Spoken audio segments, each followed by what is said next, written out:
Attention. Welcome to the Different Spectrums podcast. We dive into the wild world of mental health discussions. Get ready for profound talks, a sprinkle of humor and sarcasm, and a touch of colorful language. Just a quick heads up, our show reflects our individual opinions, which may not align with the standpoint of the podcast, our featured guests, or any related corporate entities. Our mission? To illuminate through laughter and satire because everyone needs a good chuckle. Chill out and don't stress over the small stuff. Legal troubles? No, thank you. Cancel culture? Please spare us. We'd rather keep this space lawsuit free.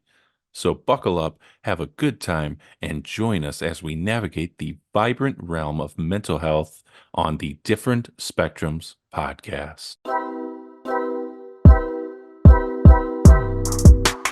Hey everybody, we back again.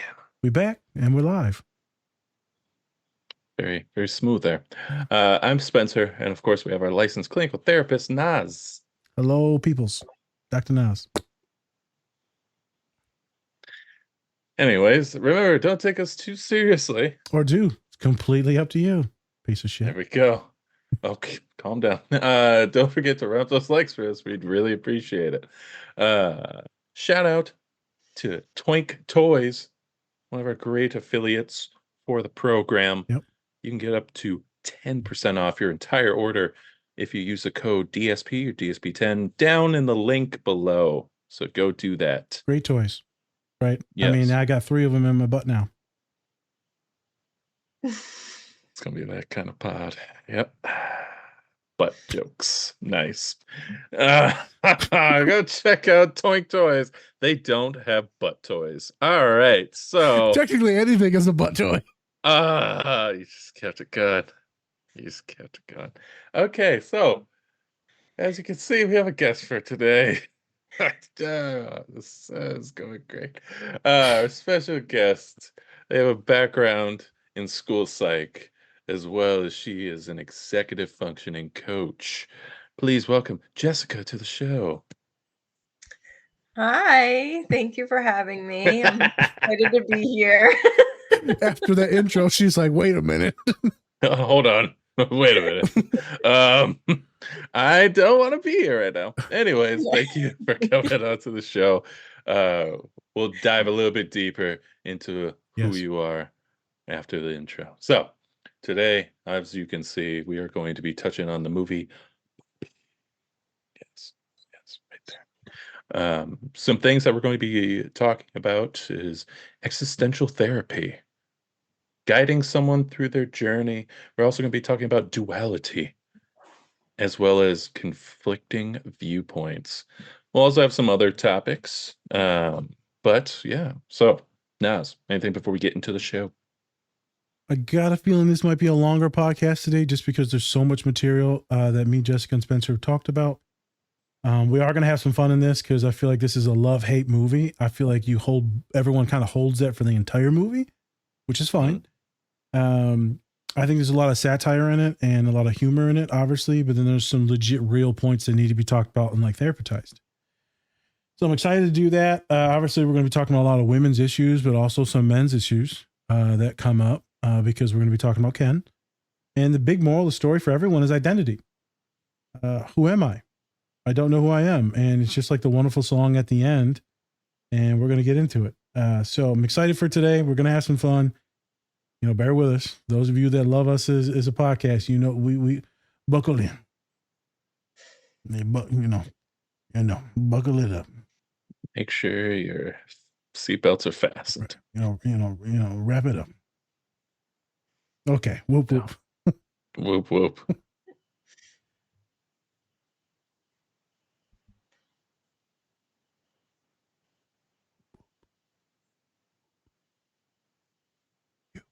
Jessica, say whoop, whoop. Oh, it's like, what is this? Whoop, whoop. Yeah. Well, now it seems really natural. Thank you for appropriating our whoop, whoop, you bastard. Yeah, yes. Appropriator. Colonialism. All right. Oh my God. Oh my god, I was born white, I'm sorry. It's fine. Oh my God. Don't say that in the White, pod. white. Shame. Shame. Shame.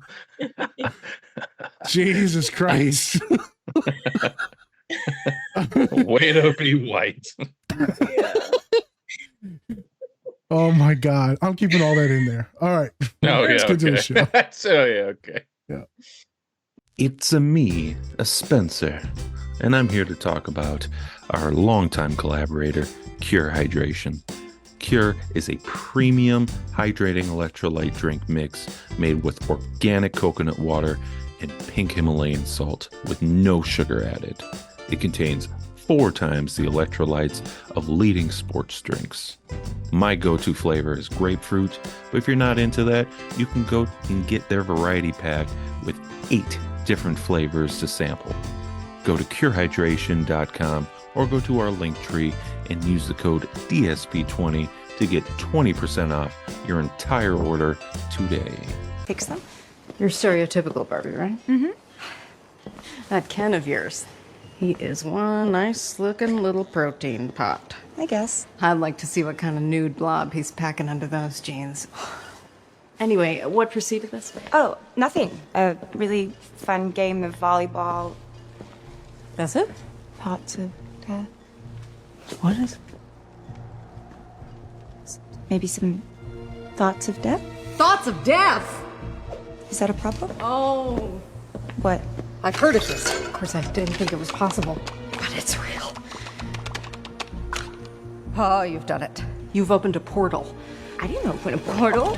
Someone did. And now there is a rift in the continuum that is the membrane between Barbie land and the real world. And if you want to be stereotypical Barbie perfect again, then baby girl, you gotta go fix it. If you're gonna keep going funny, look at your upper thigh. What is that? That's cellulite. That's gonna spread everywhere. And then you're gonna start getting sad and mushy and complicated. No! What do I have to do? You have to go to the real world. And you have to find the girl who's playing with you. Playing with me. We're all being played with, babe. But usually there's some kind of separation of things. There's the girl and the doll, and never the twain shall cross. The train is crossing? Yes, and the girl who's playing with you, she must be sad, and her thoughts and feelings and humanness are interfering with your dullness. Why would she be sad? We fixed everything so that all women in the real world can be happy and powerful. I don't know, but if you ask me, you had something to do with this too.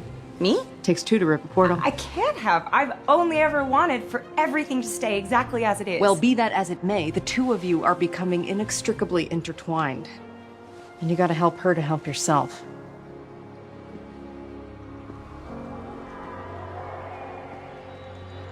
So should it? Ooh! So, what'll it be then? You can go back to your regular life and forget any of this ever happened? Or you can know the truth about the universe. The choice is now yours. The first one. The high heel. No. We'll do a redo. You're supposed to want to know. I don't. Babe, listen. You have to want to know, okay? Do it again. I'm not adventure Barbie. I'm stereotypical Barbie. I'm like the Barbie you think of when someone says, think of a Barbie. That's me. I'm bummed. You're a bummer. That's a bummer. Okay.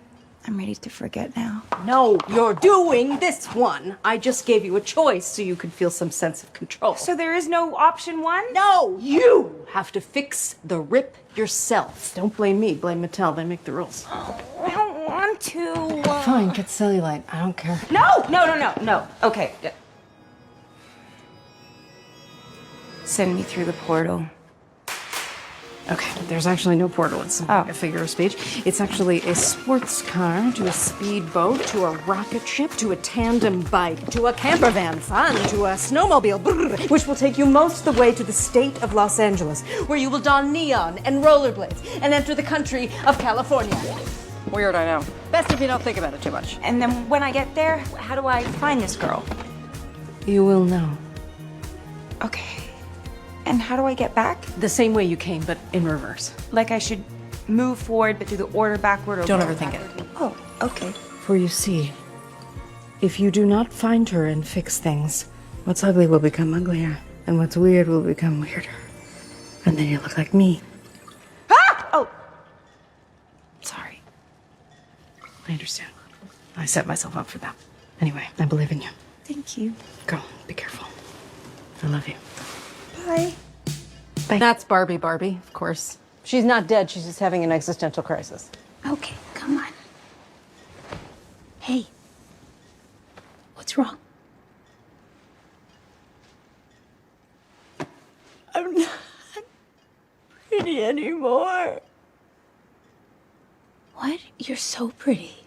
I'm not stereotypical Barbie pretty. Note to the filmmakers, Margot Robbie is the wrong person to cast if you want to make this point. You're beautiful. It's not just that. I'm not smart enough to be interesting. You're so smart. I can't do brain surgery. I've never flown a plane. I'm not the president. No one on the Supreme Court is me. I'm not good enough for anything.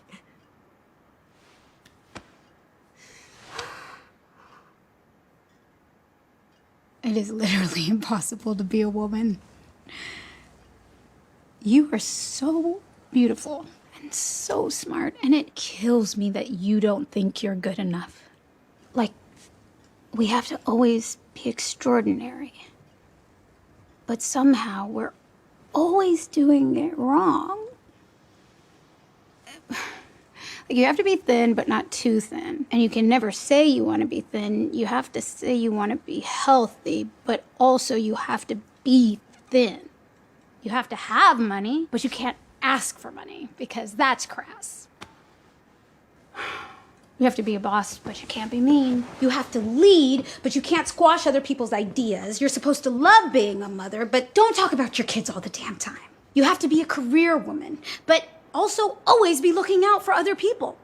You have to answer for men's bad behavior, which is insane, but if you point that out, you're accused of complaining. You're supposed to stay pretty for men, but not so pretty that you tempt them too much or that you threaten other women, because you're supposed to be a part of the sisterhood, but always stand out and always be grateful.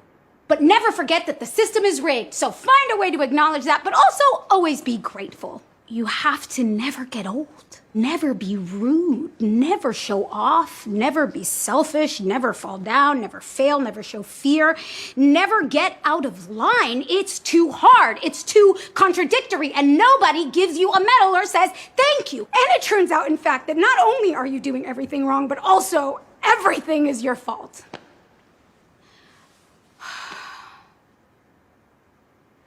I'm just so tired of watching myself and every single other woman tie herself into knots so that people will like us. And if all of that is also true for a doll, just representing a woman, then I don't even know.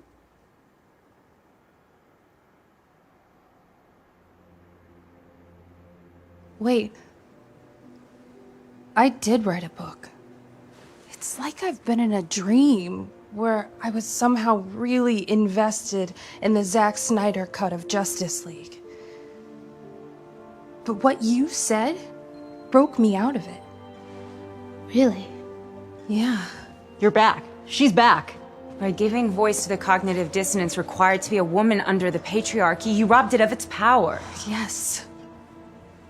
Wow, I just said all of that. Hell yes, white savior Barbie! No, it was your mom. Your mom did the saving. We have to stop the Kens. And you need to say all of those things to the other Barbies. That's the key. Got it. But how are we gonna get the Barbies away from their Kens? We have experience with a world like this one. Do you have a map of Barbie Land? What are you? Just give us a minute.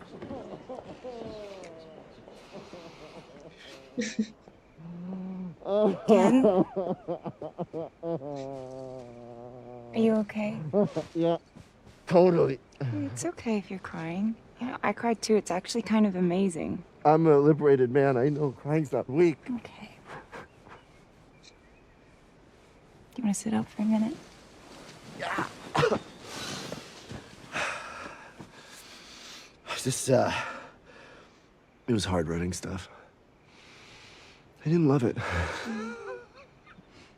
I get it. And those mini fridges are so small. You can only fit a 6-pack in them, and the freezers are basically useless. To be honest, when I found out that patriarchy wasn't about horses, I lost interest anyway. That's okay.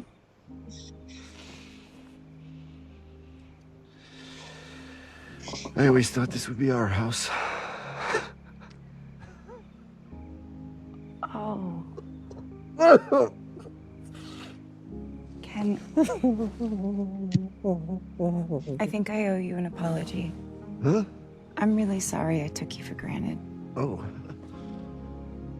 Not every night had to be girls' night. Thank you for saying that. Thank you. Oh, I didn't mean to suggest, I just don't know who I am without you. you're Ken. But it's Barbie and Ken. There is no just Ken. That's why I was created. I only exist within the warmth of your gaze. Without it, I'm just another blonde guy who can't do flips.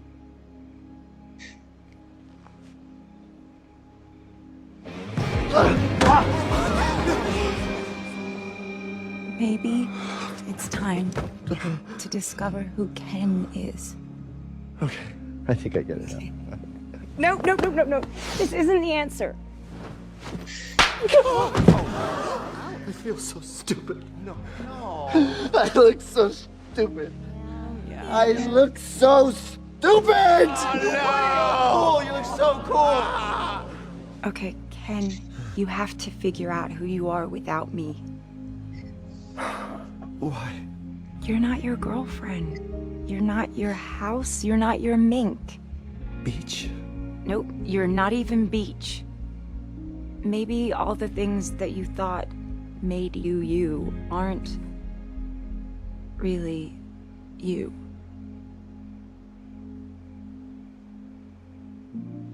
Maybe it's Barbie and it's Ken. Ken is me? Yes. Ken is me. And I'm Barbie. Ken is me. Ken is me! Ken is me. Ken is me! Yeah. I don't even care about being Ken anymore. I just miss my friend Barbie! That's cool. Barbie! Ken!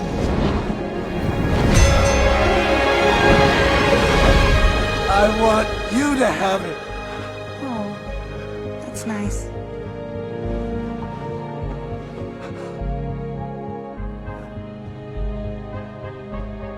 We were only fighting because we didn't know who we were. Ken is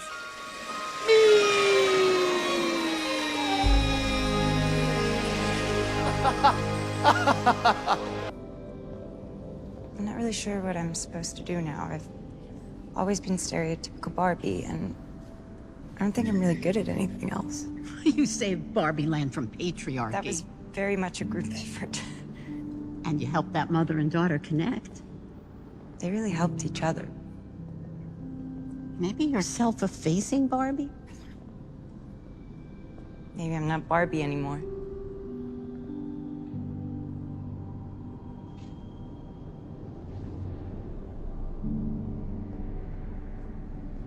You understand that humans only have one ending. Ideas live forever. Humans not so much. You know that, right? I do. Being a human can be pretty uncomfortable. I know. Humans make things up like patriarchy and Barbie just to deal with how uncomfortable it is. I understand that. And then you die. Yeah. Yeah.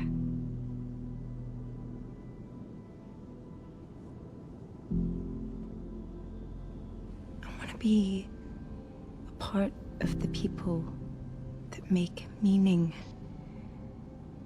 not the thing that's made. I want to do the imagining. I don't want to be the idea. Does that make sense? I always knew that Barbie would surprise me, but I never expected this. Do you give me permission to become human? You don't need my permission. But you're the creator. Don't you control me? I can't control you any more than I could control my own daughter. I named you after her, Barbara, and I always hoped for you, like I hoped for her. We mothers stand still so our daughters can look back to see how far they've come.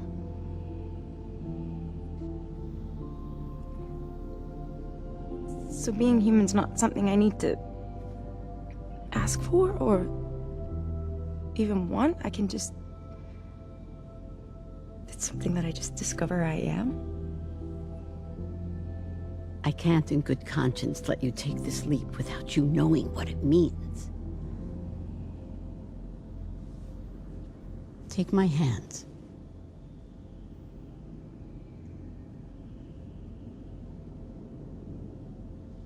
Now, close your eyes.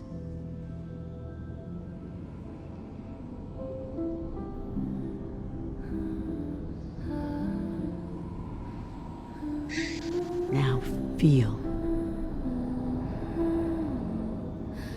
I used to float, now I just fall down. I used to know, but I'm not sure now what I was made for. What was I made for?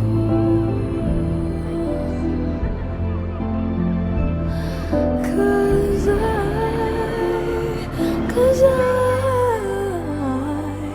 I don't know how to feel, but I wanna try. I don't know how to feel, but someday I might. Someday I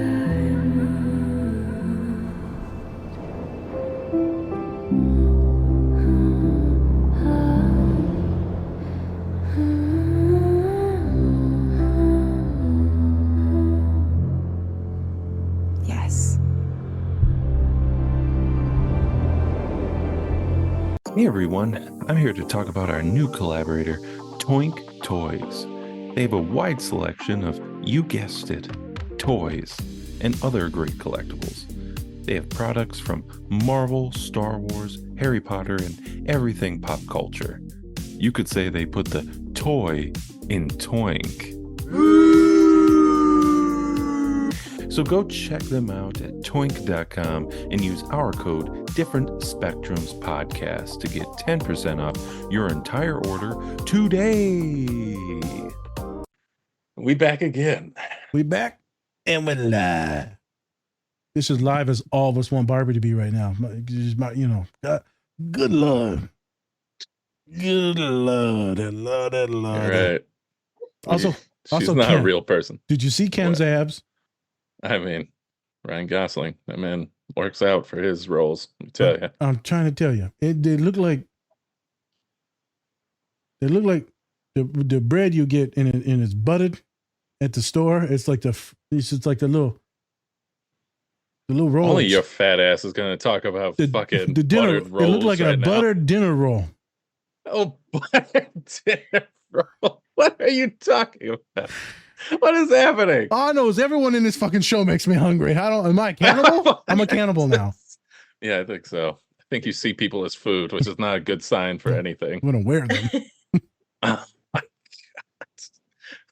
And I'm tucked. All right, here we go. So, like I said in the beginning, we have a special guest, Jessica. First things first, why don't you tell us a little bit about yourself and how did you come onto the show? So,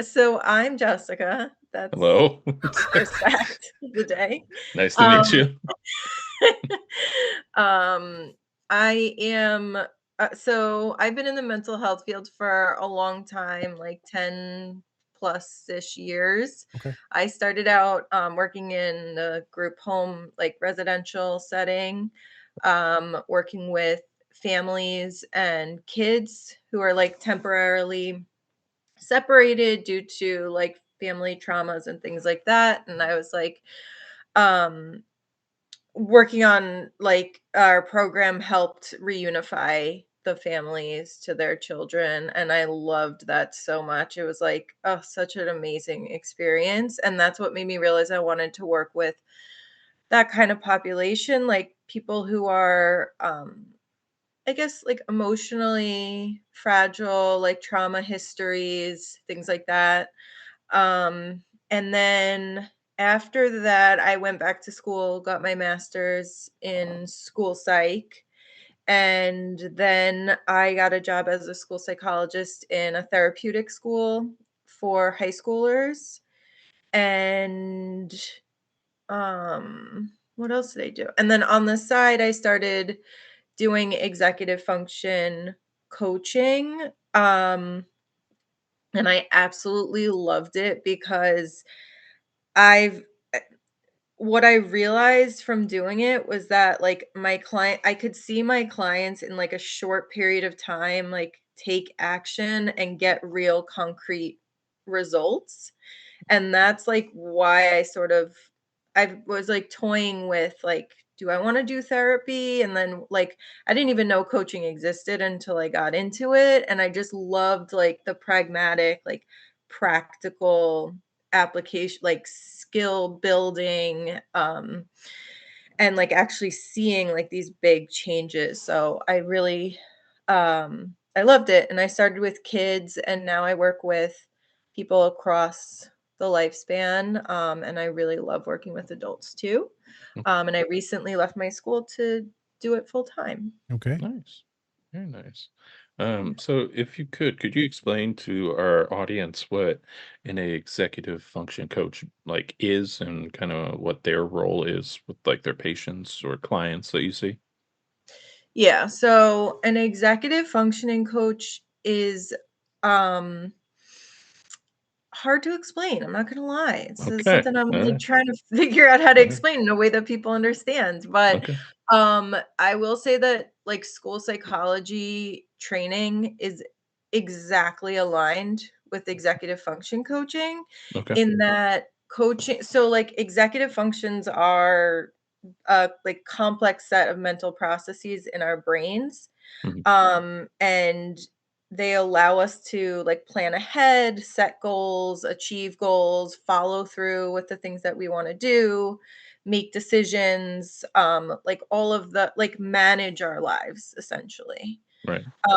So as an executive functioning coach, I work with people who are like feeling like, they're super stressed out, super overwhelmed, feeling like they're like losing their stuff all the time, are like struggling to be on time to like where they're supposed to be and just like don't feel in control of their lives. Mhm. And ADHD can be associated with like an executive functioning deficit, autism as well, anxiety, depression, all these things like um interfere with executive functioning, I guess I can say. Yep. Um, and I work with my clients to sort of like use their executive functioning skills and recognize like what are their executive functioning strengths and weaknesses, and I teach them how to leverage their strengths to be able to actually like accomplish the goals that they set for themselves. Okay. I don't know if that does that explain it? Yeah. Does very much so. Yeah. Thank you. Yeah. Um, so kind of go back to our movie of the day, right? Movie of the day. What made you want to actually pick out Barbie to talk about?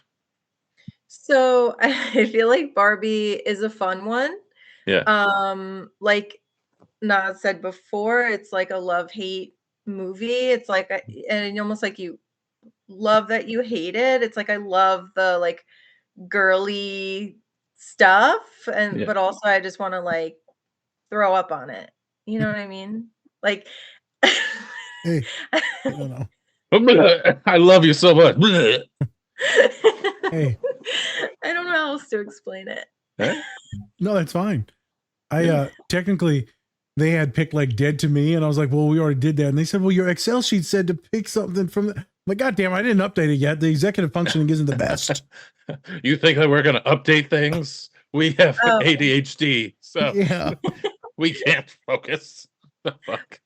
Wait, yeah. So, okay, I didn't know you wanted me to tell the truth there. So, cross out what I just said and then just go with his answer. You know, white women, 2024, white women be lying. Yeah. We just caught you in a lie, white woman. Oh my God, Spencer. Oh my God. I don't know why that's so funny. Just the way that you said it. That's right. That's right. That's right. All right. Well, yeah, no. And I think that this is going to actually be some good topics and good conversation, especially with Barbie as a whole. I think it's going to be good. I do have one thing. I did DM them because a lot of their memes I end up liking all the time and their reels and videos. And so I was like, yo, you're a funny person. Can you talk? Do you talk good? Yeah, no. And they're like, sure, I'll do it. And I was like, are you sure? Are you sure? Real quick, Jessica, did you actually watch any of our pods before this, or did you come in completely blind? No, I watched and I listened. Which one did you watch? I wonder. Yeah. So I can't remember which one I watched because all of the ones that I watched or listened to were movies that I've never heard of. So like it didn't stick. I know I watched the Marlon Wayans or the Wayans, one of the Wayans brothers movie. Was it just the Wayne's World? No, Blank Man. Oh, Blank Man. Oh, that's awesome. Oh, you just watched that. Yeah, you just watched it. Yeah. Yeah, I did just I just watched that one. Okay. And then something else. I was like not focused on the movies. I was focused on like the people and like listening to their answers. So completely fine. The titles. Yeah. Yeah. I love that you watch Dr. Funnies. They are a wonderful Black female therapists, and their page is like magnificent. And so if you don't already follow her, then I would advise you follow her. I'm sure you do because everyone does. Yeah. I probably do, but yeah, no, I'll check. She's awesome. Okay, I just want to make sure you're prepped. But yeah, Spence, you got any more questions? I mean, what made you want to start doing more memes on your account than like the other type of content that you can do on social media? I feel like you're confusing me with someone else because I don't do memes. What? I thought their page was a bunch of reels. No, unless I don't know what memes are. You do like Sunday self-reflection questions. So the week ahead and stuff. Wait a minute. Those aren't memes, are they? Yeah, I mean, wait a minute. I mean, they're... Am I doing the wrong person, man? Jesus.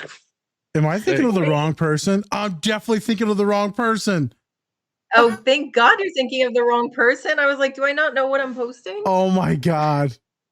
Sorry. Super pause.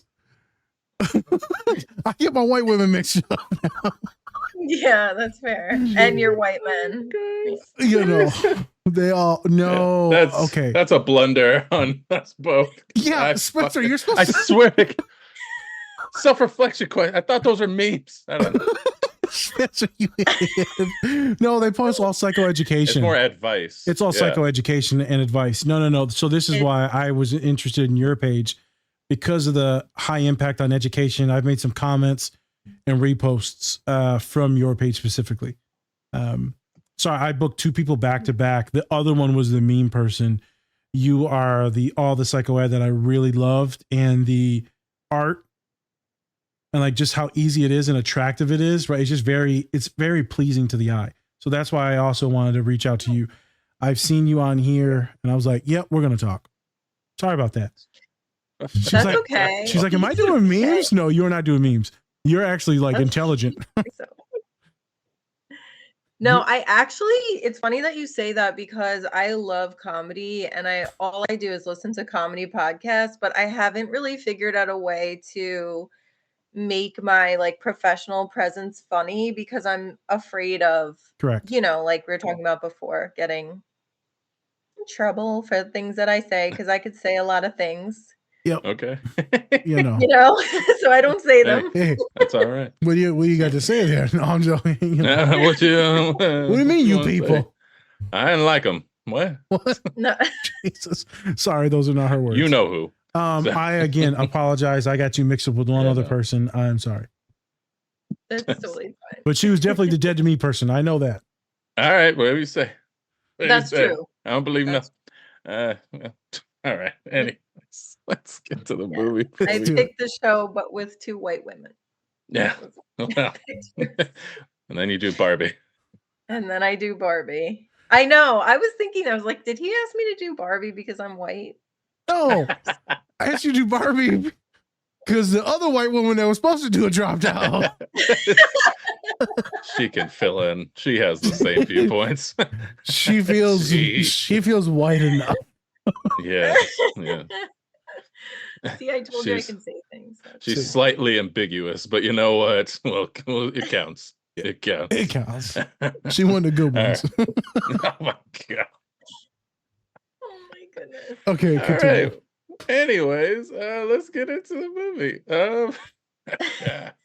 Okay, so first thing that we do, it's a scene between because Barbie is having these thoughts of death, and she goes to see Weird Barbie to see what's going on, and she's now faced with a choice. Either she can live the life she's always lived and just be in denial, pretty much, or she can try to find out the truth and then become enlightened through the whole situation. It's like we said in the pre-production, it's like a red pill, blue pill type thing, Which one do you want? Do you want to live the life you've always lived and keep on staying where you are, or do you want to know the truth of everything? And yeah, so kind of going off of this scene, I guess, what are the truths that as therapists or as coaches that you kind of you have to ask your clients to order them to actually, bring up that truth that's kind of deep down, even though they might not want to hear it at that moment. Or in other words, what are your techniques to try and get people to say their truths, to get them to get to that point where they actually want to say it and they're not, totally forced to do it? All right, me. So what I do is I reflect back what I'm hearing them say, and it kind of, I'm not a very, I don't have a very like, I have a very gentle approach, but I am direct in sort of like calling people out on the things that they're doing and saying. And when there's like a lot of procrastination or avoidance or denial, I do point it out just by like gently by summarizing, like, okay, you just said this statement combined with this contradictory statement. Like, do you think that makes sense? Like, you know what I mean? Like, just kind of bringing it to their attention. Yeah, like, hey, this is what you said, but it doesn't technically align with the goals or the purpose of us being here in therapy or in the coaching. And so what's going on or what's impeding your progress? And so, right, some people don't necessarily that they're getting in their own way until they start speaking it out loud with someone, because then you start to see those pitfalls. I think in here, where I was shooting at with this scene, right, is that red pill, blue pill. Do you pick the high heel, or do you pick like what's that shoe called? Burke. Them Birkenstocks or Birkenstocks? Yeah, Birkenstocks. Yeah, is the white shoe of America. it's true. So It's definitely, yeah. It's definitely white. So yeah. what do you choose? It's tough for a lot of people, and a lot of people like to kind of stay in that ignorance because it's like super easy. It's really easy to stay in that place of like suffering, pain, anxiety. And we're like, well, no, it's not easy to stay there. It really is, because changing is hard. Making differences in your life is hard. Eating healthy is hard. Who has time for that? Who has the money for that? Exercising is hard. Who has the energy for that? Who wants to go through that physical pain? Going to therapy is hard. The emotions are tough. Making your life better is always hard. And I think sometimes you have to question, why did they show up to your office? So like, what brings you here? Like the other day I had to ask someone, so we did the intake, and then like a couple of weeks later, I'm like, so run me back. Why the hell are we even here again? Like, what are you doing in my office? Why are you here? And they're like, what? What was the point and goal of our therapy? Because I remember I got a lot of background information, but I don't really know what to do with any of it, which rarely happens with me. And it, for them, was more about like self-discovery and kind of figuring out what was getting in the way of their intimacy issues with other folks, whether it be men or women, doesn't really matter. This is okay. So now that we recentered back on the goal, then we bring it back to their week, and then how was it going, engaging with others? Were they being avoidant? Were they not showing up on time? Were they not responding to text messages? Were they avoiding difficult conversations? And so we talk about what's the hesitancy and what's it about. So sometimes it's, again, the question and recentering back to the whole reason why they're in your office. Mm-hmm. I ain't about to waste your money. Jessica ain't about to waste your money. Like, and when I get clients that don't want to really do the work, I'm like, if I don't like want to work with you anymore, because if I don't see any progress, or at least effort, then I start to get kind of down too. And if I feel down, I'm not going to be effective in therapy. So I brought this up because also I think it's just fun to talk about is how avoidant she was. She's like, what do you want? She's like, the high heel. Yeah. What? No. No, the high heel. And I'm like, she's like, God damn it, there ain't no other choice. This is the choice. Well, I feel like in coaching, at least, or probably in therapy too, it's not like that. It's not so binary. Like you can sort of like take your client through the tiny steps to face reality. It doesn't have to be like this or that. Choose right now. Because I feel like that's happened a lot, because my clients will be like, tell me indirectly that they don't want to face it yet. And if they're not ready, then we don't, as long as they know that they're choosing not to face it yet. Correct. And what will get them closer to the area where they could face it? Dude, me as a therapist, like I identified with Weird Barbie so much, dude. I'm like, I've never been more seen by like 40-year-old white women than ever. Like I identify as an old white woman. Different. You said that multiple. You either say you're an old black woman or you're a middle-aged white woman. Middle-aged white woman or like a 14-year-old white girl. I haven't heard that one. That must be new. Okay. Well, that's the one that likes to gossip, I like the tea. I like the tea. Did you hear about Rebecca? Did you hear about her? She's a hooey. Oh my God. Jesus. That's not me. That's your 14-year-old you. Yes, correct. Right. Oh, what did he say from Split? That's Patricia. Oh my God. The horrible intrusive thought in me is like, what pill you want? So Barbie, women, get the drugs too. They should be able to have the drug. Why didn't they use pills? Why they use shoes? So much for feminism. You know what I'm saying? And women can be masculine too. Is a pill manly? Is that what we're going for here? You want hormonal birth control, not hormonal birth control. Oh my God. What? Exactly. That's exactly what I have to go through every day. Thank you. Thank you, Jessica. Jessica's like, no. Wrong. Whenever I do that voice, I'm just being an idiot. Yeah. I know. He does the voice a lot. I do. I just love the representation of what the two things actually stood for. And how you can do that in therapy with like so many different visuals with folks that are on the spectrum or just very good at visualizations, creative writers, artists, musicians, is using these tactics and also being a super kooky and kind of weird sometimes is super validating because you might have those lived experiences. We always talk about that, me and Spence. And I don't think that you always have to be perfect or centered around professionalism to get your client to the place that they need to be. And Weird Barbie to me is like legit a superhero. I've always loved her and all her comic stuff and all the weird. She's always been weird. And I'm like, yeah. Yes. So that was my piece on that. I got something in here too about that Jessica brought up in the pre-production was these two identities. So you said you Jessica earlier, you can only be the black or the white, or the one or the other. And there's a lot of gray area. So what is this? What were you talking about with that when it comes women can only be one or the other? Well, I didn't say black or white. You're adding that now. You know. So nothing about color. You know, you see segregationist. I Segregationist. know. She said, Never said them and them. I never said that. No, but the that's like a real thing, like the Birkenstock versus the heel, because that's like a thing. Like certain women wear Birkenstocks and that makes them one thing, and certain women wear heels and that makes them another thing.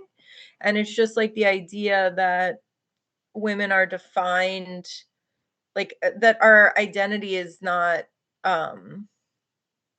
what's the word? Complex. That it's like, yeah, that it's not complex and nuanced, and that also like pitting women against each other with these two like binary like opposite extremes. What would be the At least that's stereotype for the Birkenstock thing? What's the stereotype for that? I mean, I don't know. Should I be saying that? I mean, you could say a stereotype. I'm not saying you believe it. Yeah, it's just Well, it's like a stereotype for like a person that wears Birkenstocks is like someone who's like a like I'm so scared. Like a tomboy, which I don't think you're allowed to say that word anymore. no, you can say Oh, that. No, that's fine. Yeah. okay. And then the heel is like obvious. We know what the heel is. But wait, what? You don't know about Birkenstocks? I just thought, I didn't think it had anything to do with like masculinity. I thought it was mostly about, you know, just being like super comfortable and casual. I thought I'd seen like all versions of women wear them. I didn't really know it had anything to do with like being like this femininity thing. Well, I might be putting that on it Oh, because of like maybe where I'm from and what I've seen and who wears what. Yeah. I don't know if they mean to do that in the film, but it's definitely like one is super feminine and the other one is like super plain. Like, so like you can either be like plain Casual. Jane or yeah. that makes more sense. Okay. It's interesting. So Barbie's like, I want the heel, even though that's like staying in her current reality and purgatory. But it's also super like high maintenance and like perfect and a hard standard to live to. Or the other thing you think would be much more comfortable, but technically in this movie it gets it backwards. I would assume that all individuals wear both, right? You can do one, you can do the other. Or no, can't. No. Explain. Explain. I just like explain women. What are they? in terms of like fashion. So okay, so I'm gonna put this on somebody else. So I saw an episode of Modern Family. Do you know Modern Family? Yes, we do. When Alex wears the Birkenstocks and Okay. Haley makes fun of her for wearing Birkenstocks and says like she has no style or that she's a lesbian or whatever. Jesus. And then Haley and Alex are sort of like the two shoes. Like Haley is the heel and Alex is the Birkenstock. And like I'm not saying that that's actually a rule, but I think that's like what it's like in the air. There you go. Like a societal rule. That's just Societal in there. rule. That's just out there. Yep. It's just out there. Yeah, it's the way we see things. Kind of like on Wednesday from Netflix, right? You've got Her and everyone identifies as, right, the more sullen, more avoidant, more dark humor, right? Neurodivergent autistic. Then you got the other neurodivergent autistic is very bright, pink, rainbow colors, out there, sociable. You've got those two realities. But this one's within the shoe game. There you go. I feel like there's a lot to this, like, 'cause this makes me think of, like, high functioning anxiety and, like, OCD perfectionism too, with, like, you look a certain way on the outside, and it's very important to you to, like, maintain order and, like, beauty and just, like, have this outward appearance of looking perfect, but on the inside, you look like a Birkenstock. No, Hey, I'm just kidding. well, in reality, we all want to probably be that is more chill, relaxed, Right. comfortable. But in actuality, we have to put on this persona because we don't know who we are, and we're trying to mask it most of the time, or we're trying to be seen Yeah. in a certain light, which this movie is perfect, no cellulite, no weird stuff. Yeah. Barbie. Cool. I'm glad that we did bring that up and that you brought up the different dualities. Um, it's nice to know that you are a shoe snob. Yeah, I'm the shoe snob. Yeah. Hey, hey. We wear sneakers over here, so we don't know. I don't We know. don't know.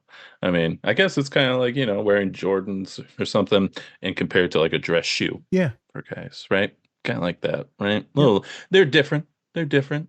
And, one one's gonna get you a job and one's not. All right. So Yeah. One's gonna get you a job. The other one's gonna. I'm not even gonna go there. okay, well, there you go. Anyways, to the next scene. One's gonna get you child support. So. All right. Next scene. Silence for that joke. Yeah. Yeah. Let's move on. So now, so throughout the whole movie, the Kens have been taking over, trying to rule with patriarchy, uh, as as they do with talking about the Godfather and talking about horses. Yeah. Yeah. All right. Didn't know that was a thing, but I guess it is. I guess it is. I'm in a different world, I guess.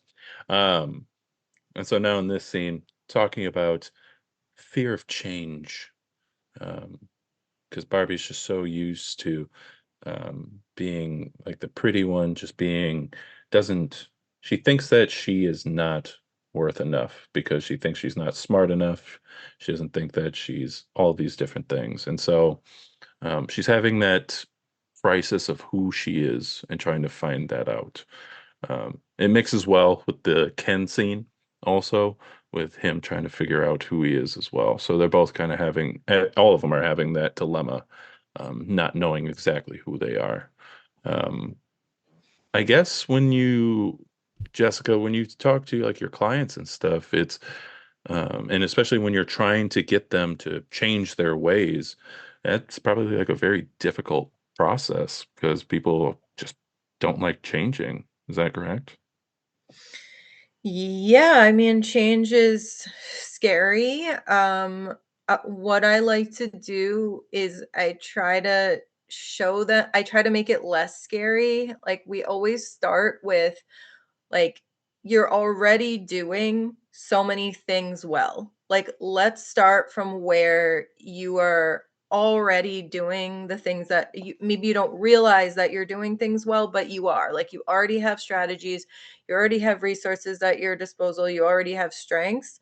I'm just here to, like, help you expand on those things, not like change who you are, if that makes sense. It Like, does. because Yeah. it's just like you can be you. Like, you're not changing who you are, you're just changing habits. And like, I kind of try to make it like more digestible for them, for like breaking it down that way. What really stuck out to you about this scene? And this was one of the ones that you were like, yeah, let's do this one. What was it about this one that you wanted to talk about? Yeah. So, there's so much to this. I think just like the idea that like they don't know who they are or Ken doesn't know who he is independent of Barbie. It really made me think of like codependency and like how our identities get wrapped up in like who like what people think of us and how we're like defined by others, and like we lose sight of who we even are, like our core selves. Um, Yeah, there's like so much. Yeah. And Ken is like saying what he's it's like reverse world, right? So he's like saying, I only exist in the under like the warmth of your gaze, because I Hmm. think they're trying to say like that's how women feel. They only exist with like a man appreciating them or Yeah. whatever. But I think that that's not just women. I think that's all people. I Yes. think we all feel like that. Yeah, I think so. Like And burnt. also, I want Go to. ahead. Oh, sorry. Mm. I like.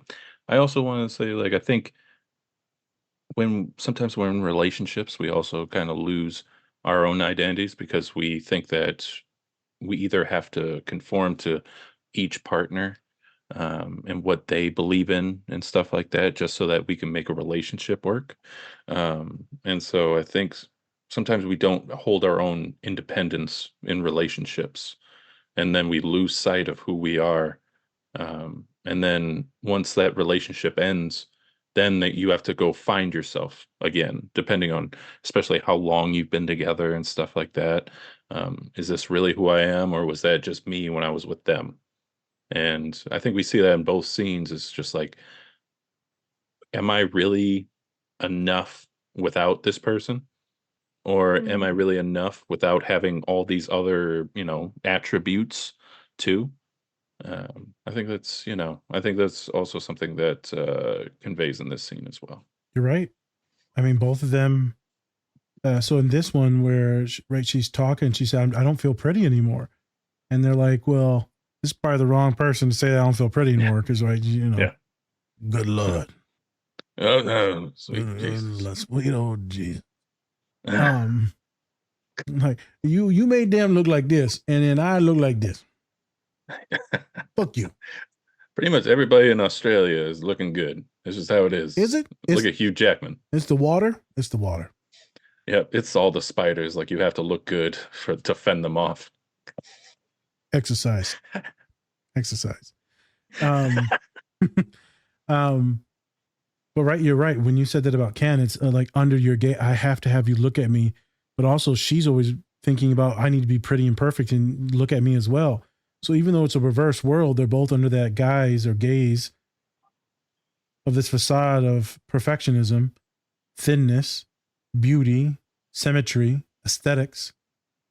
Yeah. And who are you outside of that? So again, we come back to identity. If your identity is simply just a pretty thin one, then what happens if you get sick and you gain a little bit of weight? What happens during pregnancy? What happens as you get older and your body changes and metabolism changes? Yeah. What happens when you lose your hair if you're Ken and you got male pattern balding? What happens when you lose that identity? And so this whole scene here and the whole entire movie is about identity. And if you got everything in one pot, what happens when that's gone? Go ahead. Oh, absolutely. Yeah, no, you're just making me think. That's why like I feel like it's important for us to have multiple identities and not have everything in one pot. Like I've had the issue of like having everything be around work and career Yep. and not having anything else. And I had to be like, okay, I need to like find a hobby. And I tell my clients too, like, it's important for you to go to dance classes, go play basketball, go, like that is just as important because you don't want to pour your whole entire being into one thing or one person or just one area of life because that can like I feel like lead to depression. Depression, it can lead to abuse, it can lead to not setting boundaries, it can lead to massive what happens when you get burned out with that thing? As neurodivergent individuals, ADHD individuals, anxious individuals, we tend to like get really focused on one thing. And if your one thing is like how you sustain your money and life force, so like, what are we doing now? Yeah, you're right. Identity is very complicated and it needs to be very well-rounded if you're lucky and privileged enough to be able to do that and afford that physically, mentally, and financially. But I obviously understand we're all speaking from privilege here. But identity, complicated thing. Which, what makes me think about here, and I think we can all be sad for the prettiest white girl in the room. It must be hard to be a gorgeous white woman. Terrible. It actually reminds me of the scene of Viola Davis when she's like the housekeeper and she's like, girl, remember, you was smart, you was kind. I'm like, that little white girl don't need more help, girl. Yeah. Help her out. Yeah. Or when Chris Rock in The Longest Yard, you're white, smile. You got it good. Obviously, there are some jokes in there, right? Because a lot of folks, right, still don't because of different things, abuse, trauma, financial status, making jokes. But, yes. Barbie, you okay? You gonna be fine. You gonna make it. You gonna make it. You gain 10 pounds, you still gonna be prettier than me on my worst day. No. You gain 100 pounds, still looking better. Yeah, I know. Shit, 100. You ain't getting all the way in the world. Yeah, 350-pound Barbie look better than 350-pound Nas.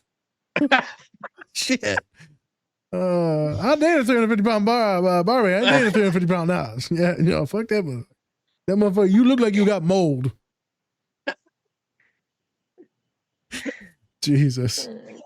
Shout out to big boys. Hey, we're good people. Yeah, we're good people. We're good people. We're funny. We have emotions. Big people. When your skinny friend, boyfriend, husband cheats on you, remember you should have had a big guy. They would have stayed. His big ass is too hungry to be cheating. You would have heard him leaving. Oh my God. I'm wrong. Okay, no, you're fine. As big people, we self-identify as big people. Hey, technically, I'm a fat dude, so yeah. So I make the quota. He stands up and does a pirouette. God damn. Good Lord. All right. I guess maybe let's throw it back to Jessica on the second part of this clip, which is like the synopsis of what it is to be a woman, or what it is. Well, what's going on with this? Because, right, she's going on this dialogue and the difficulty or complexity of what it is to be an individual and to this gender. Sorry, are we going back to the scene with America Ferrara in the weird Barbie's house? Yep. Yeah. Yeah, so she's kind of like talking about how there's like an impossible standard that's set for women to live up to, and it's super contradictory, and it's like made it's designed in a way where women are always like spinning their wheels and they can never do enough, like be a mom but like don't talk about your kids, and like be pretty but don't talk about being pretty, and like be skinny but don't talk about being skinny, and it just is like it's overwhelming, and it makes me think of like forget what they call it, like the invisible to-do list, like the second shift for women, like they come home from work and they're still expected to do like a million different things. But I also do think that, and I maybe I'm wrong, but like I do think that has changed. Like that's a stereotypical way, but I don't think it's helpful to be like, oh, well, like women have it so hard and men don't get it and men are horrible, because I feel like that's divisive. And that's something that is hard for me in this movie, because it's hard to tell sometimes what point they're trying to make there. Okay. Yeah. Well pointed out. I think the same thing, and I don't want to like, pivot off of women, but I talk about the same thing when it comes to being black or brown. Specifically to my black or brown women or female identified individuals, is all the different complexities that they have to hold, and how many of them, I would say us is brown individuals, black individuals, but many of folks that are also women, this functional depression is very common, where, there's no really time with other identities, white folks, maybe it's a little bit more acceptable. You can sit in your feelings. You can be sad. You don't have to go to work. You can call off. A little bit more privilege in some things. But with other folks, it's not really a thing. You don't have the time or place. Mental health is not a thing. Resources are not a thing. And so you need to get your ass up and go get that money. You ain't got nothing to cry about. I'll give you something to cry about. And so it's this constant pressure which leads to this massive burnout and caretaking and responsibility that I see in all my clients. And right, I was doing a talk the other day with students. It was like 60 folks, all minorities in agriculture, all Black and brown identified individuals. And I could see them just nodding their heads. We're like, it's just too much. Because talking about depression, they're like, that's not us. I'm like, no, that's y'all. Many of us in this room are functionally depressed, where we keep pushing through and we feel a little bit apathetic and we're a little hostile, a little not sleeping well. It's harder to love people. It's harder to sit in empathy with your partner and your children because you're just tired. And you've always been tired. And when you start working, you're like, oh, maybe I'm good, but now there's more. Now there's housework. Now there's chores. Now there's children. Like you said, that second shift or second job. And whether there's a partner there or not doesn't really matter. It's still too much. Right. So when do you get to human? I have no idea when you get to human. In actuality, I don't know when any of us get to really human because all we do is fucking produce and produce and produce. Go ahead. Now you're making me think about like societal stuff, like capitalism. Like it's a society that we live in, right? That like we're told, like we're encouraged to like churn out results all the time and produce and produce and produce, which takes us away from, what's really important in life and like what's going to make us happy and content. And yeah. I was just gonna be real. I'm like, this is what makes us want to live and not be suicidal. When you're functionally depressed for so long and you finally get to sit down and take a break and then they're like, oh no, we got to do more. Yeah, I think it's somewhat known or common, or it's more common to be like, I don't want to do this. I didn't sign up for this. I just want to not exist. It's more of a passive ideation. But some folks would be like, this is not what I expected my life to be. I am not obviously a woman. I work with many women. And it's a tough place to be in these settings in higher ed and professionalism, specifically in STEM, because Purdue University is one of the biggest STEM science-related schools in America, let alone the world. And it's complicated to be in a setting where it's all men. Many of my clients are in kind of hostile work environments, not listened to, not heard. But if you speak up too much, then you're hostile. Black or brown folks speak up too much, now they're bitches, even more hostile. Now HR is getting called. Right now they're being, conflicting with folks, fighting with folks, aggressive with folks, where you get other folks that are white-bodied, where they might not be seen as aggressive. So even when you tie in race, which American Ferrera is, and she talks a lot about not wanting to take aggressive roles, being a Latina, because she doesn't want to fit that stereotype her whole career. She wants to do more educational roles, educated roles, professional roles, right? She wants to get away from that, which is good. But also when you take race and gender, it gets very complex. Something that I wanted to bring up and that I work with a lot of clients, don't have the answers for it. I just know it's a fucking grind. And I have deep empathy for a lot of the clients that I work with. But saying that, there's a lot of success. And women, you're right, things are better compared to what they used to be. But there's still more progress going on. What is masculinity? What is femininity? What are these gender roles? Because they're just so, right? I mean, this Barbie movie's all fucking pink. So obviously we're saying something just with the coloring of it. Yeah, and after listening to you, I'm realizing that I think I was looking at that as a white woman, just being honest. Like, I think that I don't know, like, I don't really know if it's better. Like, it seems okay to me because I have a lot of privilege and a lot of people don't. And even like throughout this movie, I think about like the choice to have Margot Robbie star in it as Barbie. And it's like, I think they're doing that as a satire, but it's like, aren't we just reinforcing the stereotypes doing that? Like, but, and it's like why wasn't Issa Rae in Margot Robbie's role. I could see that. I mean, I don't know. I don't like that kind of just like,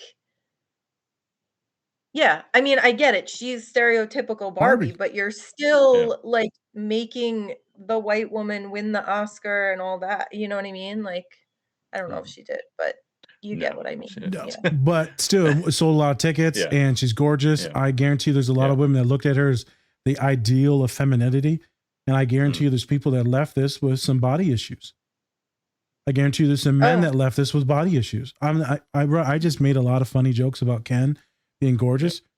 Don't think as a big brown boy that I didn't feel like unseen, because there wasn't no big brown boys in there. There was a black dude, but there wasn't no big fluffy boys. No. And that sucks. That sucks. Yeah. Yeah, definitely. I mean, I do want to say that I feel like Ryan Gosling's abs, yes, he worked out, but I think they're drawn on. I really do. We're gonna believe they're real. Okay. Okay. But no, it's bad to believe they're real. Let me have my dinner rolls, girl. Don't you smack my hand when I reach for a roll now, motherfucker. Extra butter. Let me tell you. Yeah. Fine, they're real. Yeah. Can't hear that. Just so you know. I know you didn't hear it, Nas but I'm is just saying. slapping his lips together. You like know. a nasty man. You All right. That's the worst thing you can do is slap a fat person's hand when they reach for a roll. They'll remember that till this day. I'm telling you, Jessica, FYI, we found out Jessica's fatphobic. Okay. I'm joking. I'm joking. Just kidding. I'm just kidding. You're right, though. I think some of it was a little spray tan and like color shaded. Like I think it was a little, it looked a little different, but I'm just saying, I agree with you. It looked a little different. I love how Barbie's leg, when they showed the cellulite picture, definitely was not her leg. No. It was either not her leg or they like put like some prosthetic like cellulite on Yeah. I was like, girl, this ain't your leg. Yeah, you know you ain't got no cellulite on it. That leg was thick as hell. She You want to see scary. cellulite? I'll show you some legs. That's right. Big boy over here. That's what we call thickums. Shout out to Dom. You're right. I love that we're talking about this, just femininity and masculinity, just in general, these different roles. Earlier, you were a little bit worried about talking about stereotypes, but like this is why we have to talk about them, because these are the things that imprison us. Doesn't matter what shoes you wear. You should be able to wear Jordans, sneakers, dress shoes, Crocs, zoot suits from Malcolm X. I don't give a fuck what you wear. Some of my clients are furries. I don't give a fuck what you wear. We still need to make sure that we're treating everyone like a human being. And we just talked about this in the last movie with Nelson Mandela and Malcolm X. A human being. And I think we always lose sight of that with societal norms, pressures. In a movie like this that makes some fun of it, if you look in the meta of it, okay, now you understand. But if you just take it as is, then you could probably get a little gender issues here. Be like, oh, Issa Rae, still gorgeous, still very thin. And that can mess with some people, right? That can mess with some people. There's a lot of fair-skinned individuals in there. And I wasn't trying to talk a lot about race. I for sure wasn't trying to shame you at all, Jessica, about race. I just wanted to speak on my clientele that happens to be a lot of Black and brown women. No, I'm glad you said it, because you're right. And also just like the idea of privilege, and we were talking about identities earlier, and like having like hobbies and things that you can do outside of work. And it's just like, yeah, that's not, everybody doesn't have that opportunity. Yep. And that's real. It was cool that they did have one plus size Barbie, and then there's like obviously some pregnant ones. There's just disabled one in a wheelchair. I think a lot of people's like, nah, you're gonna love Alan because like he's the autistic one, and I'm like, he didn't seem that autistic. Yeah, he's mainly just like a side character. Just Alan. Yeah, he's just a side. It was just Michael Cera. I was like, yeah, I love Michael Cera. Michael Cera probably is autistic, but I'm just saying, like, his character was not. It didn't seem too spectrum. Oh my God, did you guys watch? Oh, I'm sorry, this is unrelated. No, go ahead. That's fine. Go ahead. Yeah, what do you want? Did you guys watch Life and Beth? Michael Cera plays the autist Amy Schumer's real husband who has autism. We did a podcast on it when it first came out. Spencer did not watch it because he is not a fan of them, but I did watch it. And it was a fan of Amy Schumer. Yeah. I like Michael Cera. Like I Not a said, fan of Amy Schumer. the actual show was actually pretty good. Him, because you'll like him. Right. Yeah. Right. Yeah. Speaking of Amy Schumer, she was actually supposed to be Barbie in this movie, and then I think there was like creative differences or something, Oh, I think I did hear and yeah, and then they're like, well, then we're gonna go with Margot Robbie instead. Whoa, Yeah. that's interesting. So she would Yeah. have been a little bit thicker as well, right? Different beauty standards. Yep. Yes. Actually, right now it's been super clickbait with her. I think she has some type of like thing going on, health issue going on, where she's gained a lot of weight. Yeah. And people are like bullying her about her face because Mhm. it's really puffy now. I didn't click on it because I didn't want to start getting all the spam. Yeah. But she's got Amy Schumer. some type of health issue going on, and hopefully that's okay in that. Maybe I'm being ignorant and not clicking on it. I want to click on shit these days. I'm like, oh, there goes my email, and now I signed up for ISIS somehow. So, oh my God, Jesus! How did I get in this video? Wait a minute. yeah, haram. Oh, Oh my God. Cut that out.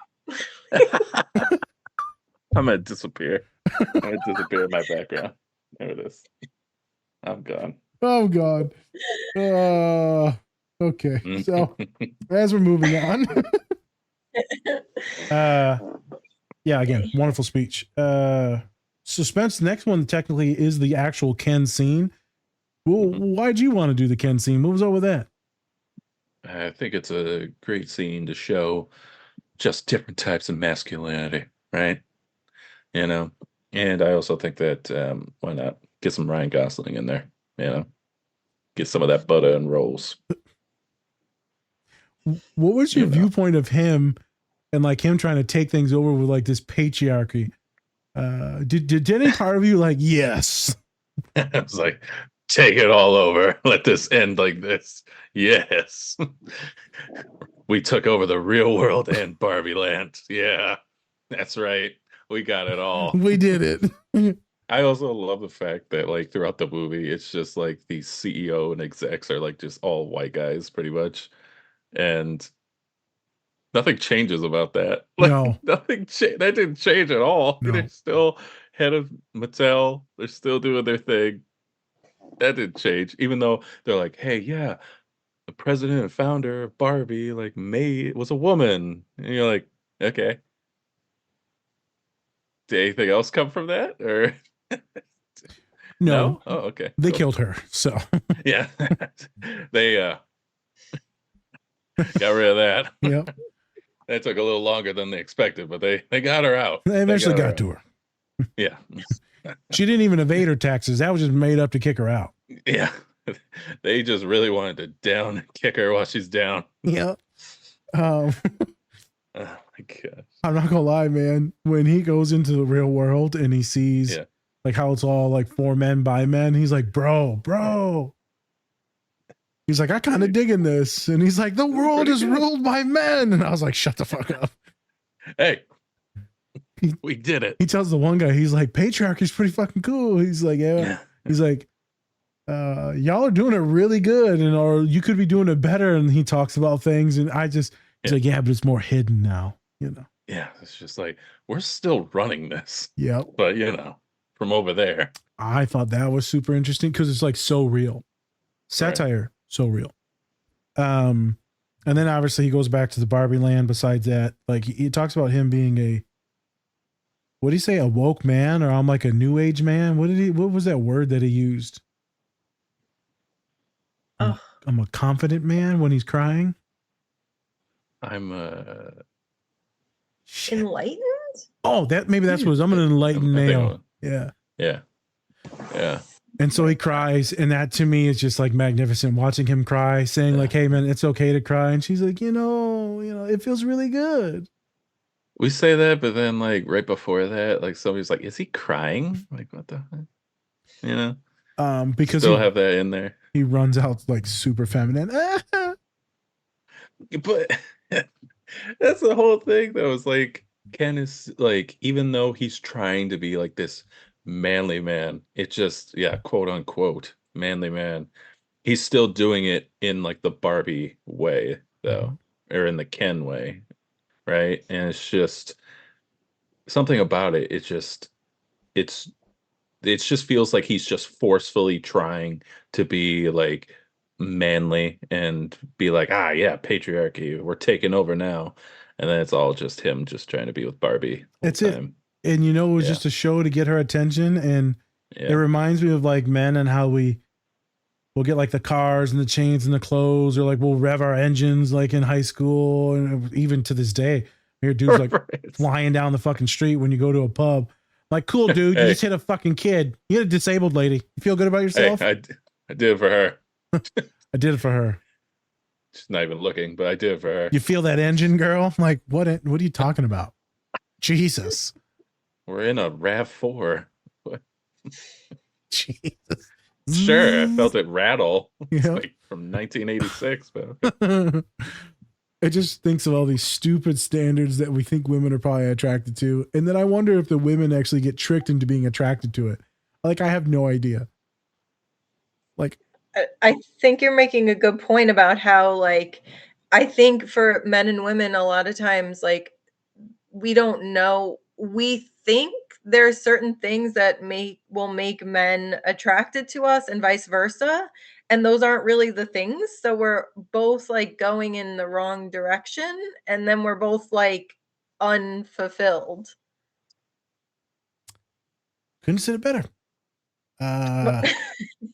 Because I talk to students and they're like, I want a hot girl, but she can't never sleep with no one. And I was like, well, she's gorgeous, right? And she has the right to be like bisexual. But but I can be a man whore, but then they can't be sexual. So I'm like, where are we at with it? Well, I'm a Christian. You're a Christian that's fucking everything that walks. So how is that super Christian? I'm confused on the double standards here. I love talking to my college students because it gets so convoluted on what are they actually attracted to? What is a quality individual to be with? Doesn't matter what gender. What is a quality person to be with? Do they make you smile? Do they make you feel good? Safe, comfortable? Can you intellectualize with them? Can you be funny with them? Can you share vulnerability? Not trauma dump all the time, but share things. Do they support you? Can you bring up conflict and then not feel shit or shamed? And I think so many people don't know what a healthy relationship is because they're putting on the Barbie mask or the Ken mask. Yeah. And it's a tough place. And all of us have done it here. We have. I've subscribed to a lot of these things of masculinity.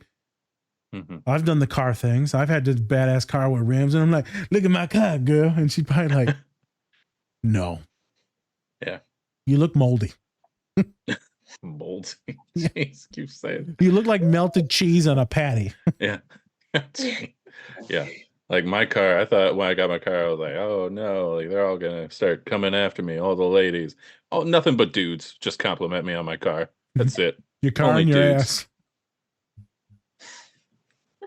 Not gonna lie, old men have said some things at the gym. Let me tell you.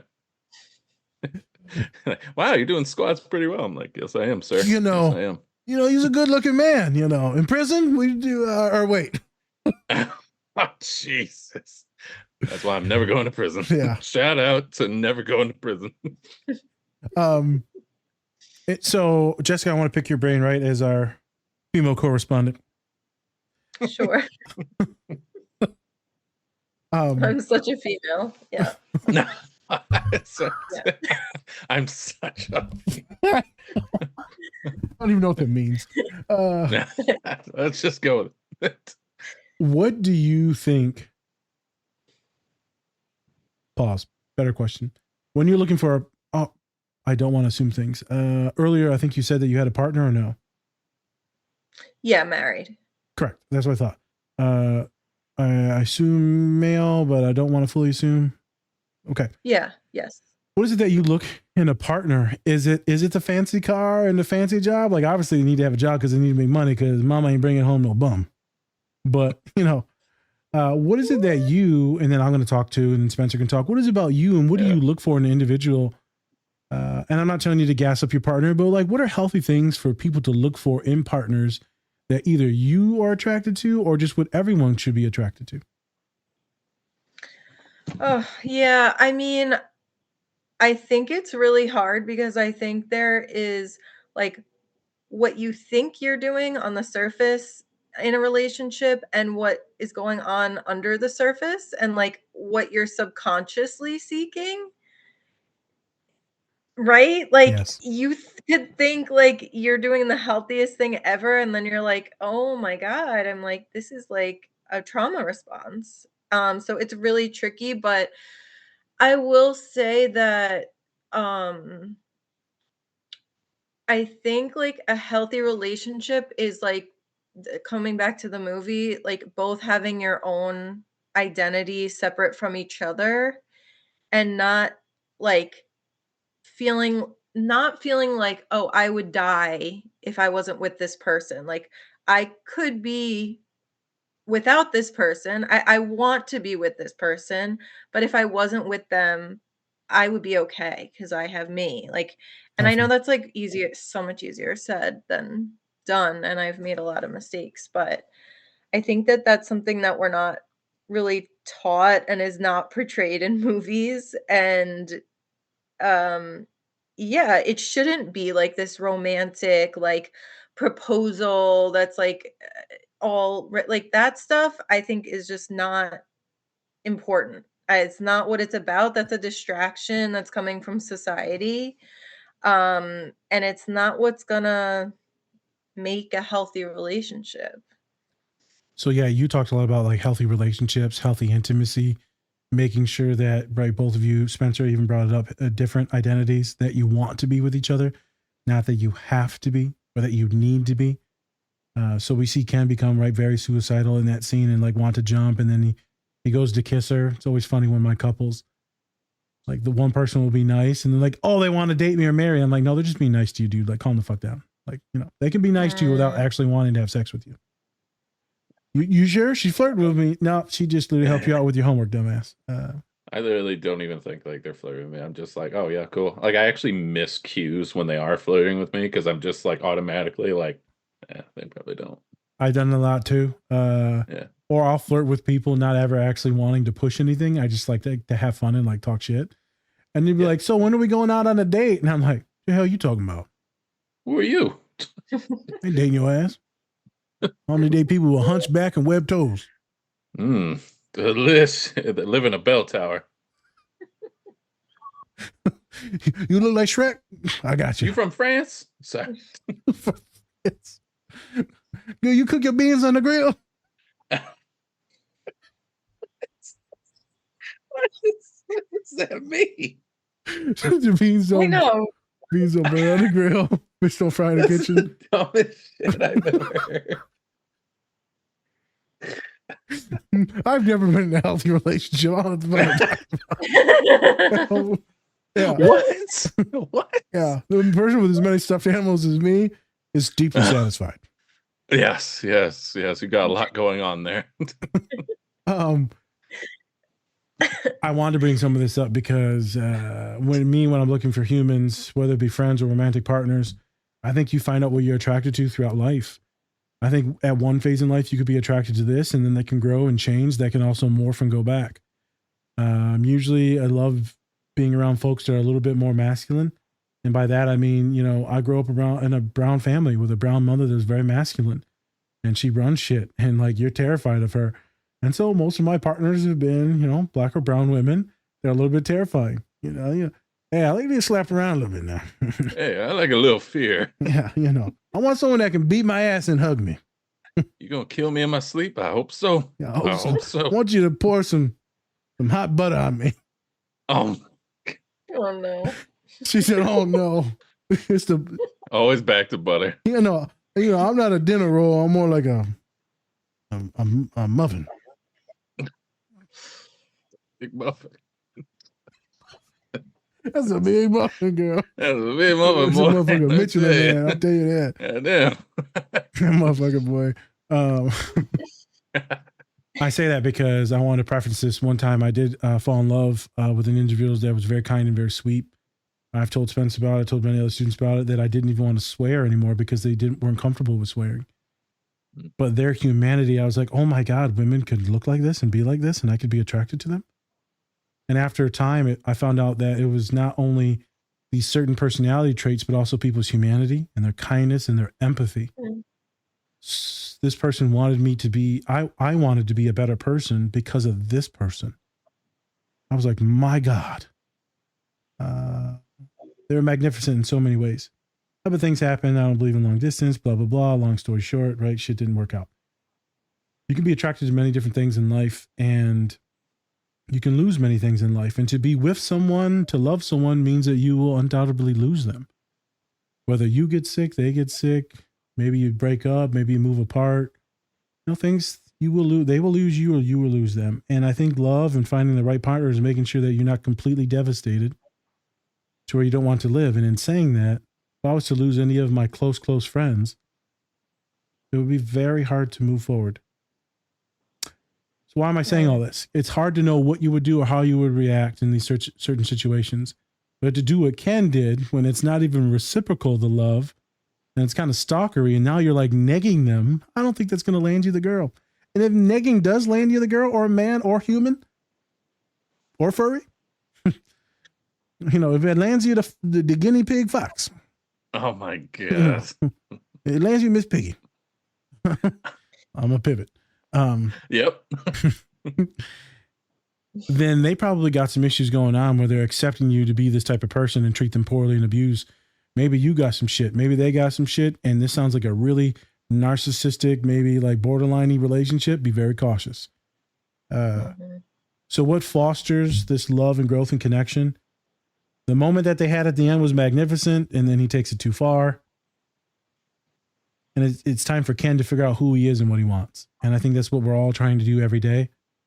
I guarantee you right now, Jessica's got no fucking clue fully who they are and what they want. I'm teasing you. But like, we're all still growing. We're all still very young. And we're probably, hopefully, we're all going to live like another 30, 40, 50, 60 years. The person that we are today is going to be vastly different than tomorrow. Yeah. And you might change what you like or what you don't like. And that's okay. You don't have to fully know who the hell you are or what job you want. Jesus, that's a tough one. Yes. Yeah. And I think that's a good point, because that like identity isn't static, right? Like it changes throughout the lifespan. And that's why like people I've worked with like high schoolers who are thinking about college and career, and they feel so much pressure to figure out what they want to do. And it's like, why do you need to figure out what you want to do? Like, you don't have to. It's fine. Like, you can't, and you can figure out what you want to do and then change it later. They make these decisions like their life or death, what college you go to. It's like, it doesn't matter. It's crazy. I'm like, you ain't even got no facial hair, boy. You go and you mean tell me you know what you're gonna do for the next 60 years? Yeah. Yeah. Girl, you still wearing heels. You haven't given up. Where's yet. your Birks? Yeah, where's your Birks? Well, as soon as you switch to Birks, now we know you're getting into your personality. Here we go. Here we go. This is it. This is it. Defined by your Birks. Yep, that's right. Hey, shout out to Spence for buying me the nerdiest, most autistic Crocs that there are. And I wore them to a party the other day. Yeah, you did. And then I went and worked out afterwards in them. I was like, this feels weird. Hey, you dogged them out when you first got them. You dogged out those Crocs. And now everybody like, well, you like Pokemon and Crocs? Yep. I've worn them to do yard work in. You know, I worn them to fucking shovel snow. That's not I've smart. been to a party. I've been to, CVS, been to the gym. CVS. Been CVS. Yeah. I don't go many places, motherfucker. I apparently not. Been to the Very Turtle Lair and extravagant Fortnite, CVS. All right. We got one last scene. And like I said, I knew this was a longer pod, but I wanted to spend time on it because there were so many magnificent parts. And this was second biggest movie of the year, Spence? It was one of the top 5 of the year. I think it might have been first. Yeah. If I'm not mistaken, because Oppenheimer didn't make as much. Okay. So I think it might have been top movie of the Look year. at that. Women supporting women, Jessica. And you said y'all hate each other. Yeah. We do. Is that a real thing that women hate each other? Please go into this. Educate this poor lonely boy. You know it is. Well, because like women internalize the patriarchy too. So like when I watch shows, like my husband will say like you always hate on the female character and you feel sympathy for the man. And I'm like, oh yeah, I do that. And it's like it seeps into our subconscious and we're all like even I remember when I was like working like a while back when I used to work in the group homes, like I would treat the men differently. Not my clients. I'm talking about like coworkers, like the men Sure. differently than the women. God. Fuck you. Do it. Oh. It just is more instinctually you'll be mean to a woman over a man. Maybe that's like a personal issue that I struggle with, but I think it's a thing. Is a thing. It's definitely a thing. It's definitely a thing. For folks of color, we do the same. That's why we say not all skin folk are kinfolk. Not everyone that has the same aligned identities.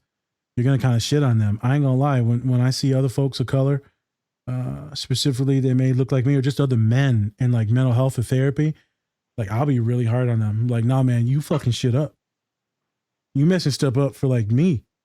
Like you don't understand. Like there's very few of us, and like I'm gonna be hard on you because I have certain expectations. And you saying dumb stuff or you acting a certain way, and you're being wrong or toxic, right? So I'll be a little bit tougher, and then other folks are like, "Oh, I didn't get away with it." I have certain expectations for my students of color. It's known and studied that medical professionals, healthcare professionals, are harder on their black and brown clients because they can take it. But then we treat white-bodied individuals like these kid gloves, and I've done it myself. I'm like, "Oh, she crying. Oh." Brown person in there crying. Suck it up, Betty. Gomez. Betty Gomez. Well, Betty's That's a white a name. name, so I decided to go Gomez. You messed up with the name. I did.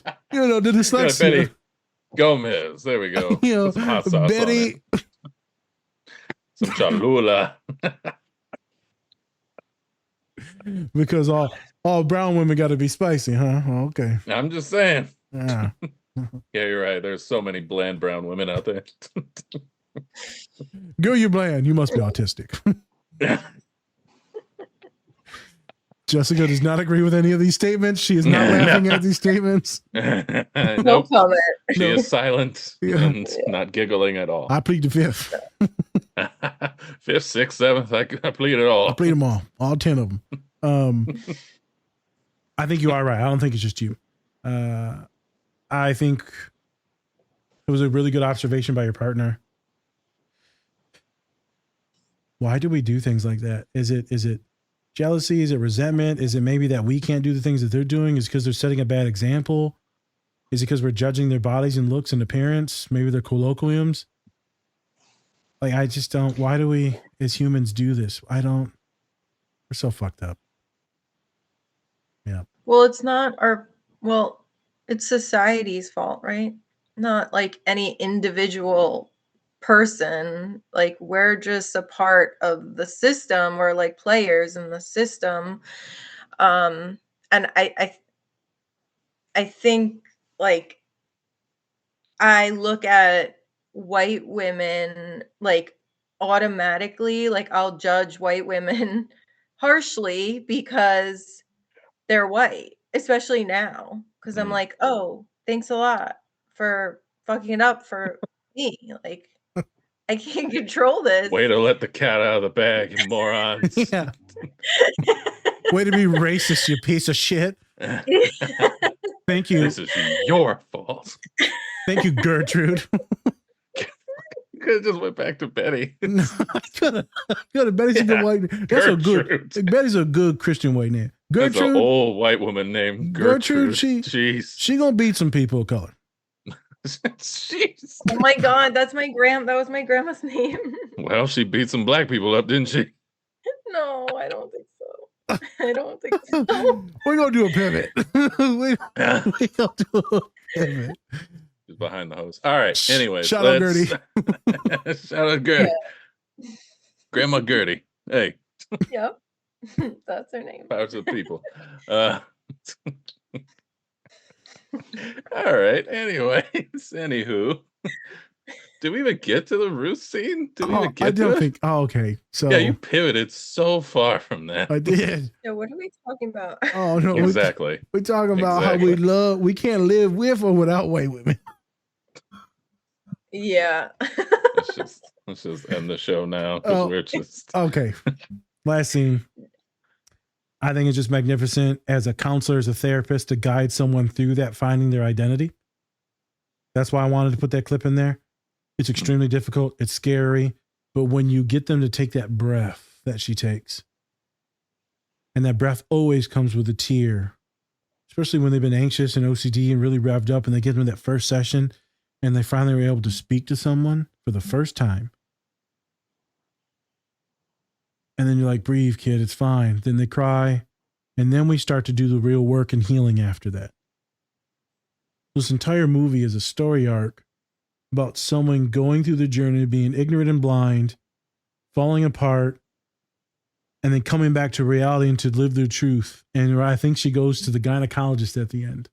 That was the thing, right? She's like becoming this full, real person, real woman. The real woman, I would assume, has a lot of things to do and to work on. So, and a lot of dudes, hey, FY dudes, get your prostate checked out, you bastard.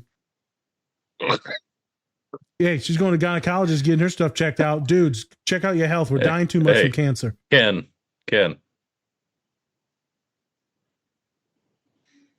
Go to the doctor. We don't go to the doctor. We don't do, especially brown dudes. We don't black dudes. Go to the fucking doctor, you assholes.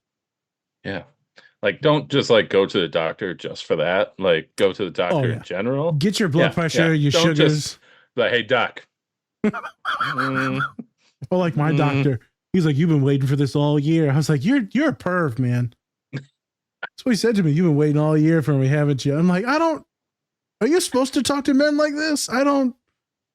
Your doctor's just like, you're not supposed to bite your lip as I'm doing the procedure. I told him I was going to have a piece of paper that falls out that says, go fuck yourself. There's a piece of paper that says, don't. Don't. He's like, should I? We're being like serious though, man. Go get your checkups. I love that it ended with a checkup.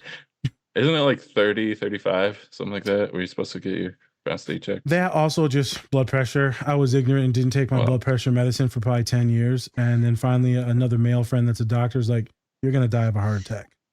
And you're going to fuck your whole family, and your father and your brother are going to miss out, and your best friends. And it's like, well, I guess I'm going to take my meds.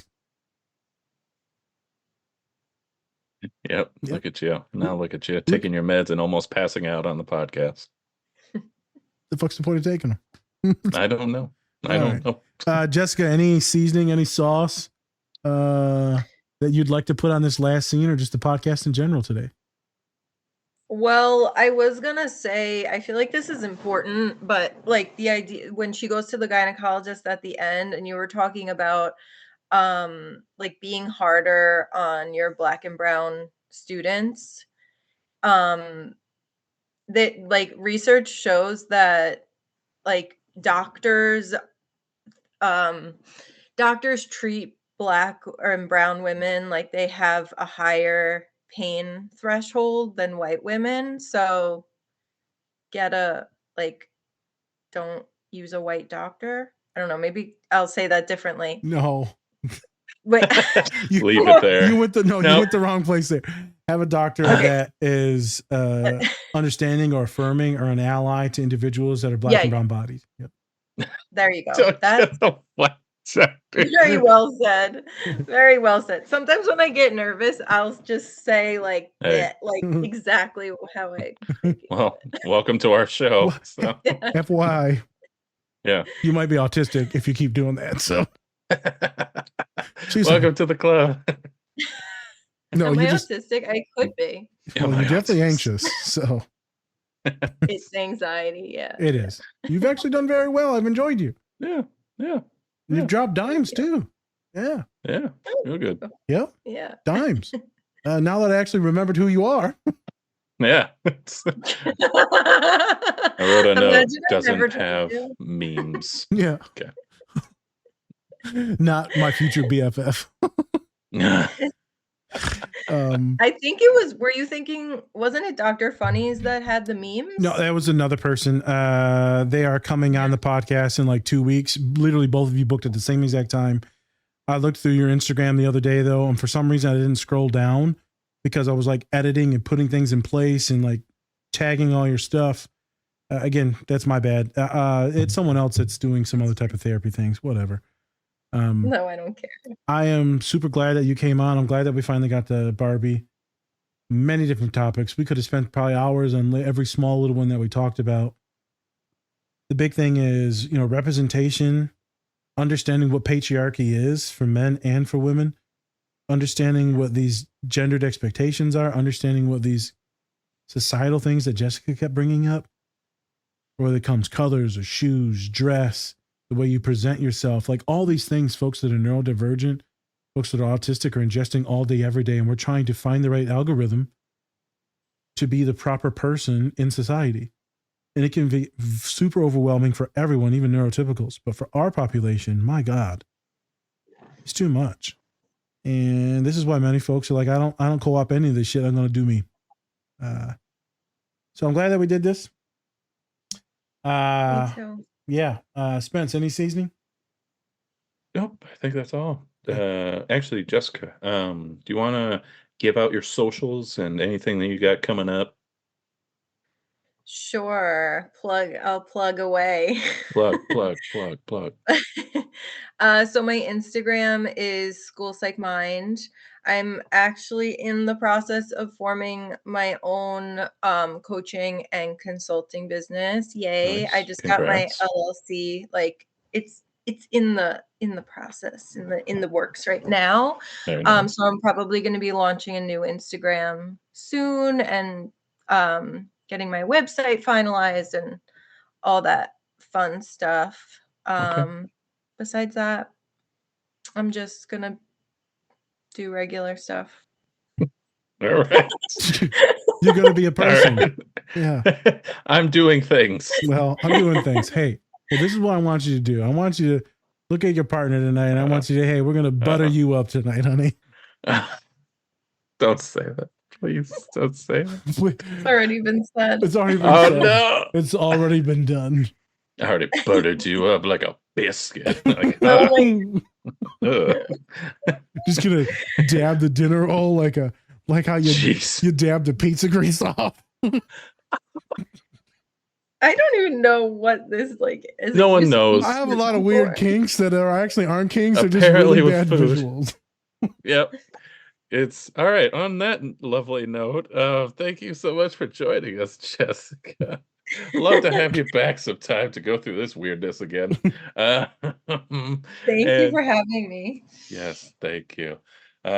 Besides that, hey, go check out our new merch. There it is. New merch. I always get that wrong.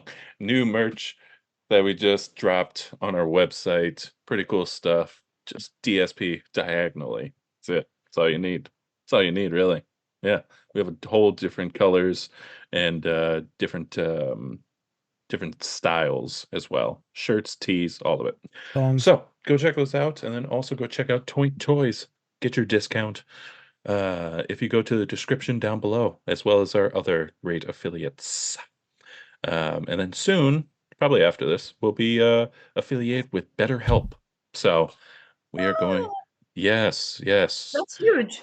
Yes. So we sign up for that because we want money.